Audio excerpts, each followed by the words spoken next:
सप्तशृंगी देवी दर्शन संपूर्ण माहिती। नाशिक जिल्ह्यातील वणी येथील सप्तशृंगी देवी ही महाराष्ट्रातील 3.5 शक्तिपीठांपैकी अर्धपीठ म्हणून ओळखले जाते। अनेक भाविक दर्शनासाठी येथे येतात। चला तर मग पाहूया सप्तशृंगी देवी मंदिर आणि परिसर।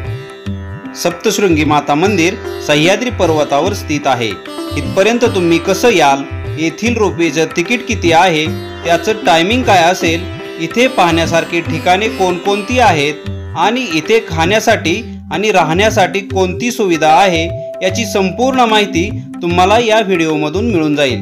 त्यामुळे व्हिडिओ शेवटपर्यंत पहा। सप्तशृंगी गड नाशिक पासून 65 किलोमीटर अंतरावर आहे। सप्तशृंगीला जाण्यासाठी तुम्हाला नाशिक येथील जुन्या बस स्थानकावरून दर अर्ध्या ते 1 तासाला बस मिळेल। सप्तशृंगीला जाताना तुम्हाला सुंदर अशा घाटातून प्रवास करायला मिळेल। वरती आल्यानंतर पार्किंगच्या बाजूलाच रोपवेचे तिकीट काउंटर आहे। तिकीट घेऊन आत जाताच तुम्हाला शॉपिंग करता येईल, हॉटेल आहेत आणि येथून प्रसाद देखील घेता येईल। रोपवेला जाण्यासाठी एका व्यक्तीस 100 रुपये आणि लहान मुलास 50 रुपये तिकीट दर आहे आणि हा रोपवे तुम्हाला 2 मिनिटात सप्तशृंगी देवीला घेऊन जाईल। सप्तशृंगीचे अनेक भक्त पायऱ्या चढून वरती येतात। पायऱ्या चढून जर वरती येणार असाल तर या 400 पायऱ्या चढायला 20 ते 40 मिनिट लागतील आणि वरती जात असताना निसर्गाचा सुंदर नजारा पाहायला मिळेल। सप्तशृंगी देवी हे अर्धपीठ आहे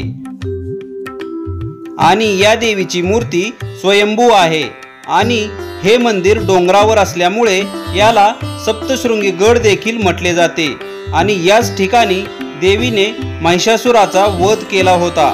चैत्र आणि अश्विनी नवरात्रीला येथे मोठा उत्सव असतो। आलेल्या भक्तांना या ठिकाणी प्रसादाची उत्तम सोय करण्यात आली आहे। हे भक्तिनिवास सकाळी 8 ते दुपारी 2:30 आणि रात्री 7 ते 9 वाजेपर्यंत चालू असते। वरती तुम्हाला शिवालय तीर्थ पाहायला मिळेल आणि तेथून तुम्हाला मार्कंडेय पर्वत पाहायला मिळेल। हा तलाव मंदिरापासून 10 मिनिटाच्या अंतरावर आहे। पुढे आल्यानंतर या पॉइंटवरून तुम्हाला निसर्गाचं सुंदर रूप पाहायला मिळेल। पावसाळ्यात हे दृश्य आणखीन विलोभनीय दिसते आणि याच ठिकाणी सतीचा कडा पाहायला मिळेल। हे ठिकाण शिवालय तीर्थापासून जवळच आहे।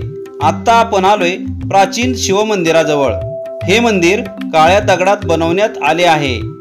गडावर मुक्काम करणार असाल तर राहण्यासाठी येथे भक्तिनिवास तसेच खाजगी हॉटेल देखील आहेत।